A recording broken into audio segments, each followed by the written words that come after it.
జమ్మూ కాశ్మీర్లో ఉగ్రవాదులు ఏరువేత దిశగా ఆర్మీ మేజర్ ఆపరేషన్ చేపట్టింది. త్వరలో ఎన్నికలు జరగబోతున్న తరుణంలో ముష్కర్లు పదే పదే దాళ్లకు దిగుతున్నారు. బలగాలు సామాన్యుల లక్ష్యంగా కాల్పులు జరుపుతున్నారు. వెంటనే సమీప ప్రాంతాల్లోని అడవుల్లోకి పారిపోతున్నారు. దీంతో వారిని పట్టుకోవడం సవాలుగా మారుతుంది. వ్యూహం మార్చిన ఇండియన్ ఆర్మీ టెర్రరిస్టులను మట్టుబెట్టేందుకు కీలక ప్రాంతాల్లో 10 బెటాలియన్లను బృందాలుగా మోహరించింది. ఉగ్రవాదుల కోసం విస్తృతంగా జల్లెడ పడుతున్నారు.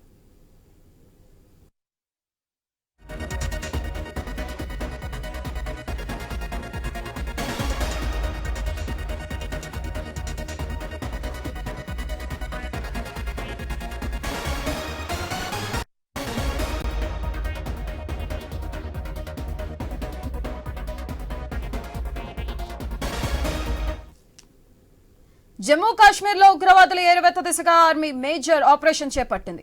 త్వరలో ఎన్నికలు జరగబోతున్న తరుణంలో ముష్కర్లు పదే పదే దాళ్లకు దిగుతున్నారు. బలగాలు సామాన్యుల లక్ష్యంగా కాల్పులు జరుపుతున్నారు. వెంటనే సమీప ప్రాంతాల్లోని అడవుల్లోకి పారిపోతున్నారు. దీంతో వారిని పట్టుకోవడం సవాల్గా మారుతుంది. వ్యూహం మార్చిన ఇండియన్ ఆర్మీ టెర్రరిస్టులను మట్టుబెట్టేందుకు కీలక ప్రాంతాల్లో 10 బెటాలియన్లను బృందాలుగా మోహరించింది. ఉగ్రవాదుల కోసం విస్తృతంగా జల్లెడ పడుతున్నారు.